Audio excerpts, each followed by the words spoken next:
I was adopted. I never knew my real mother.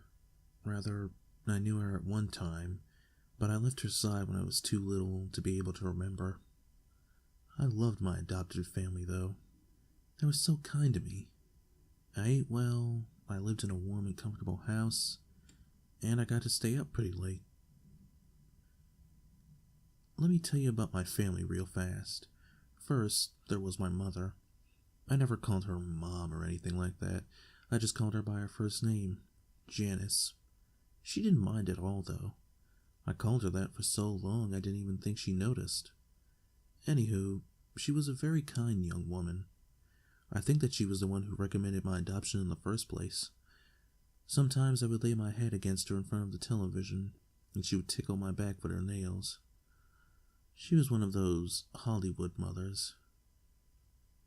Second, there's Dad. His real name was Richard, but he never really liked me much, so I began to refer to him as Dad in a desperate attempt to gain his affection. It didn't work. I think that no matter what I called him, he would never love me as much as he did his own child. That's understandable, so I didn't really press the matter. The most notable attribute of Dad was his unmoving sternness. He wasn't afraid to pop his children when he found out they did something wrong. I found that out before I could use the restroom properly. He didn't hesitate to spank me. Well, I'm in line, and it's because of his methods.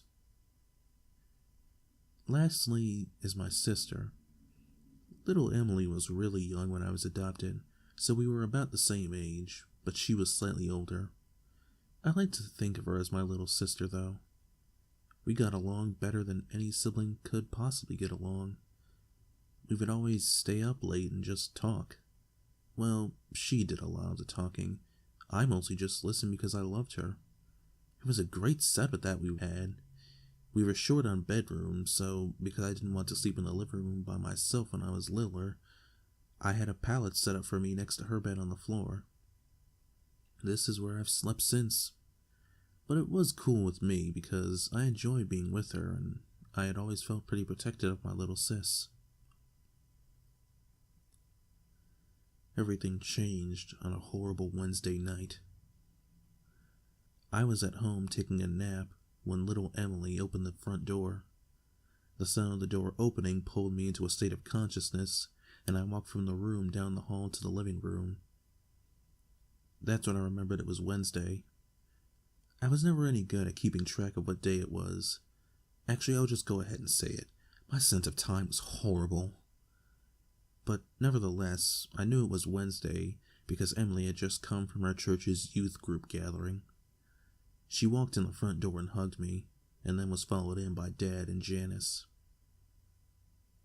"You have a good nap?" Janice said teasingly as she ruffled my hair. I just shook my head away and snorted in a manner that clearly expressed that I was teasing back with her. "Don't you snort at your mother like that," said my father, gruffly with authority.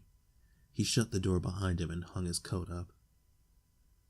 "I was clearly joking," I growled under my breath. He must not have heard me, because I didn't feel him smack me.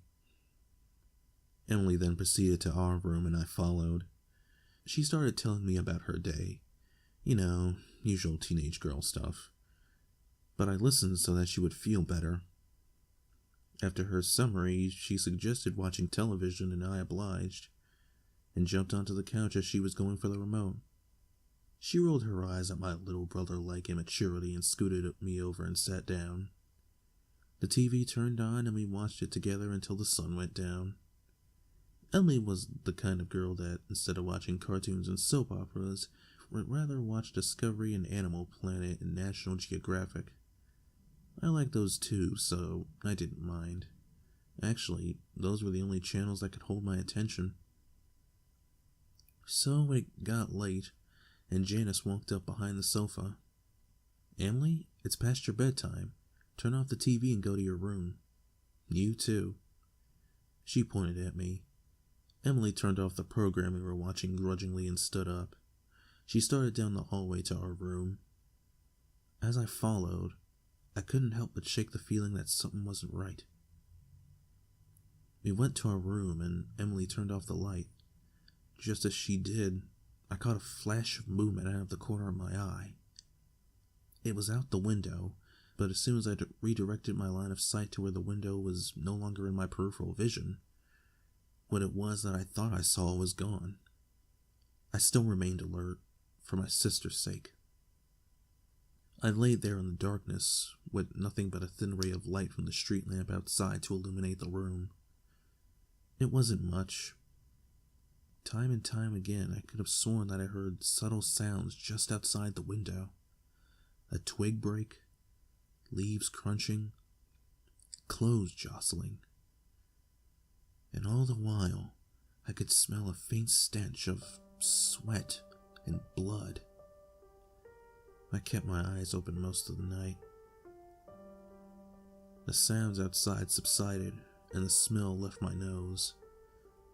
I began to feel at ease, my eyelids closed. Not long after that, I heard a very loud crash on the other side of the house. I was up in an instant. "There's someone in the house!" I barked with extreme adrenaline coursing through me. "Wake up!" I shrilly pleaded with Emily. She did, and as soon as I saw her sit up, I ran to my parents' room. Dad was dead. His neck was splayed open and gaping as blood spilled out of it, off of the bed and onto the floor. I saw that the master bathroom's door was closed, and just before it, on the outside, was a man. A man. I really don't feel comfortable calling it that. He was very large and rugged. He turned around and saw me, and that's when I saw him accurately for the first time. I won't forget it. His eyes were large and beady and filled to the brim with lust. He was styling a beard that was badly unkempt, with blood dripping off of it. His clothes were dirty and his face was cold. Just then I noticed the same horrid smell of sweat and blood from earlier, but this time it was overwhelming. He saw me. He saw me and grinned with a set of crooked yellow teeth. That smile threw me off. I thought that I was going to die, but then he turned back to the bathroom door, completely unperturbed by my presence. I was terrified and didn't know what to do. I just yelled and cried.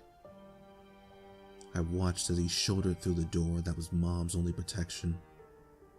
I watched as he raised a large razor that he was carrying, but had obviously neglected to use properly.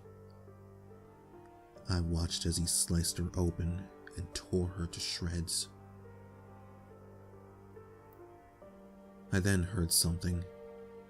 The last thing that I wanted to hear.